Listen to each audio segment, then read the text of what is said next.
Fala aí, pessoal do oitavo, como é que estão vocês, gente? Espero que estejam todos bem, conseguindo acompanhar direitinho aí nossos estudos.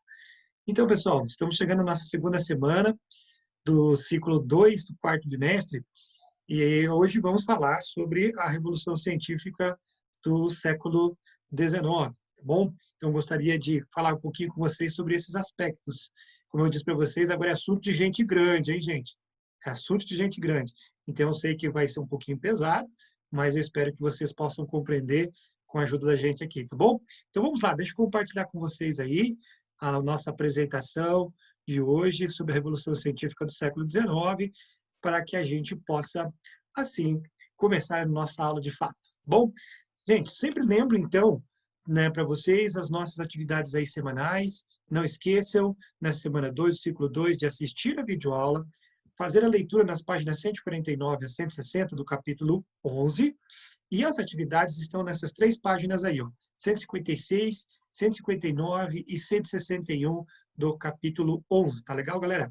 Então, por favor, conto com a participação de vocês para que isso possa acrescentar ainda mais ao seu conhecimento, tá legal? Gente, também quero incentivá-los à participação no fórum e na sala virtual. Qualquer dúvida, vai lá no fórum, ou mesmo na nossa aula de sala virtual ali, gente, a gente pode tirar as suas dúvidas e também podemos aí acrescentar ainda mais para vocês, tá bom, gente? Muito bem, então vamos lá para a nossa aula sobre Revolução Científica do século XIX.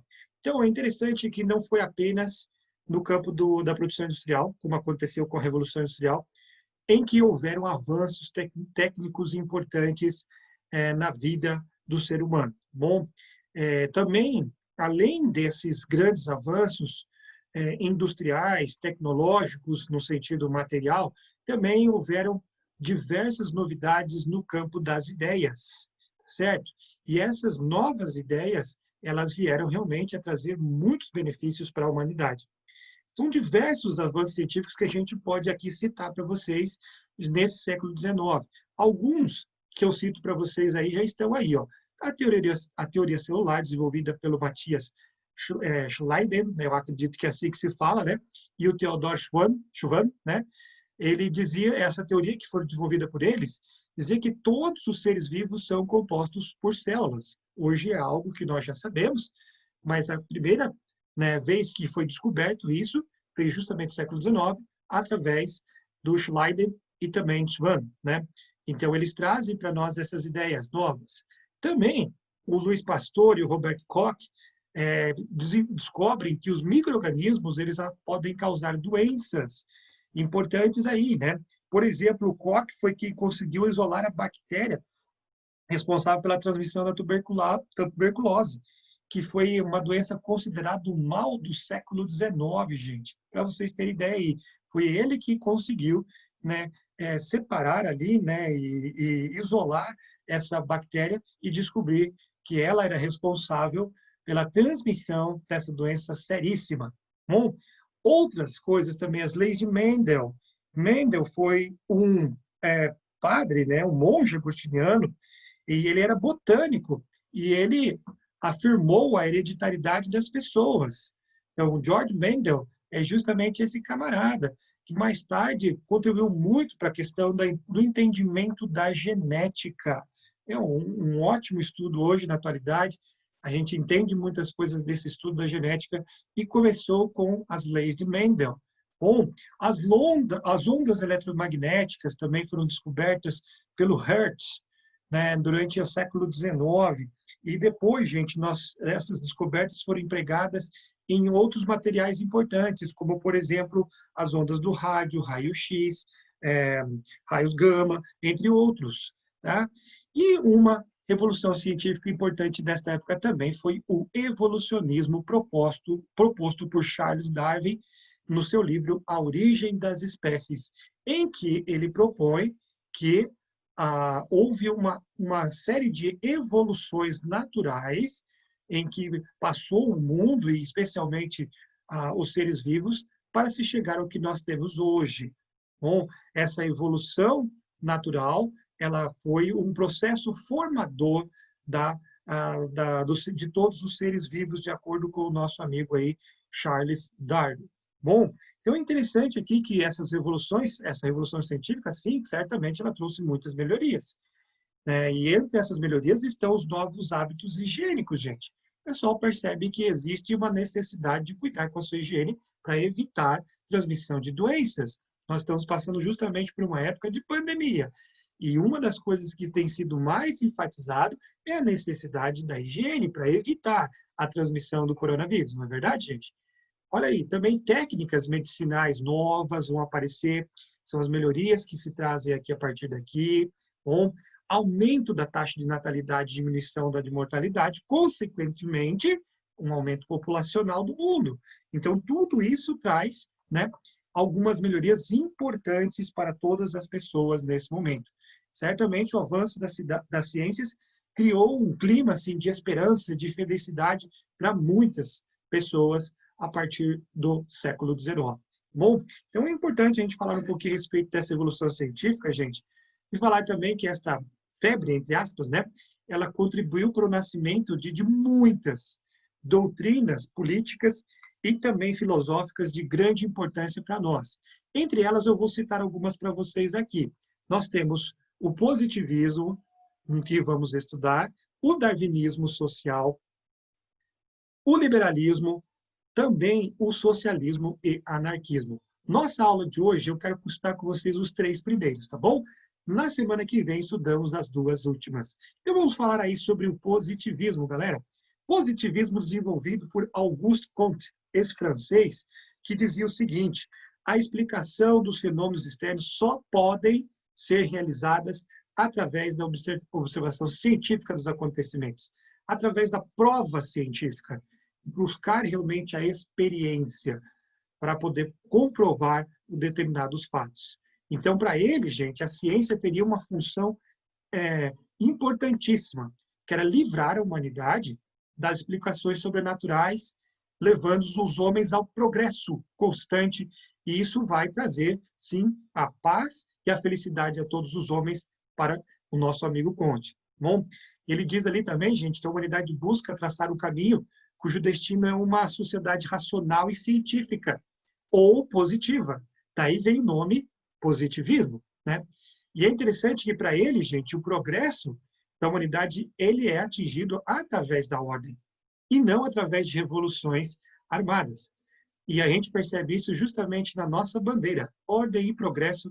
A bandeira brasileira, ela foi se influenciada pela teoria positivista do século XIX.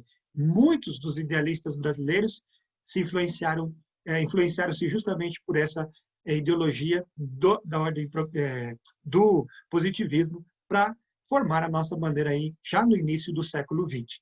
Tá bom, gente? Então é importante a gente falar sobre isso aí. Comte também, gente, ele elaborou, para explicar melhor essa ideia deles aí, o que ele chamou de lei geral, né? Que ela é a seguinte: essas leis, ou lei geral, elas procuram explicar que há um processo que vai levar a sociedade ao seu destino final, ou seja, a sociedade científica ou positiva. Esta lei fundamental seria o que ele chama de lei dos três estados. Bem, é um pouquinho filosófica a coisa aqui, mas eu quero chamar você para entender, tentar explicar para vocês aqui. Como é que funciona essa lei dos três estados? Primeira lei, o primeiro estado, o estado teológico. O estado teológico é aquele em que os fenômenos são explicados por causalidade sobrenatural ou transcendental, fora, né, daquilo que a gente consegue ver ou tocar. E isso aqui, para isso, não existe a necessidade de uma prova científica, uma prova racional, né? É justamente o estado em que a religião ela está presente. É justamente aqui que a religião está presente. Bom, aqui nesse estado teológico, os fenômenos do mundo são todos atribuídos a divindades, a seres sobrenaturais, né? Deus, espíritos ou coisas desse tipo. Bom, então esse é o chamado estado teológico, que para ele é uma evolução. Após o estado teológico, há uma evolução para o estado metafísico. E o que é esse estado metafísico? É aquilo, meta, que vai além do físico, né? Então, os fenômenos agora são explicados por ideias abstratas, não algo palpável ainda, né? Mas que vão trazer para nós noções assim absolutas. como, por exemplo, a natureza. Nós é um conceito a natureza, né? Mas nós vemos a natureza expressa através das árvores, dos mares, montanhas e assim por diante. O povo também é um conceito geral, absoluto, certo? Abstrato. Porém, nós vemos o povo quando representado pelas pessoas, o mercado, a nação e assim por diante, certo? São conceitos que se transformam em conceitos absolutos, né, de ideias abstratas. Tá legal? Esse é o chamado estado metafísico. Passando por uma evolução, ele chegará no último estado, que é o estado positivo. E esse aqui é onde as explicações só são dadas através da experiência científica, gente. Através do raciocínio lógico e da experiência científica, que para ele é o único meio capaz de definir e particularizar determinados fenômenos, certo? Então, para ele, esse seria o estágio final da humanidade, que vai abandonar as crenças irracionais para tentar viver numa época em que vai ser dominada pela razão, né? Então, passando por esses três estados, é o que explica para nós aí nosso amigo Augusto Comte. Bom, a outra teoria é o darwinismo social, em que também nós temos a eugenia. Já explico para vocês, tá bom? Esse é bem mais tranquilo. Combinando as ideias do Darwin, Charles Darwin, do evolucionismo, com do Augusto Comte, do positivismo, certo? Ele vai formar o que nós chamamos, eles vão formar o que nós chamamos aqui de darwinismo social.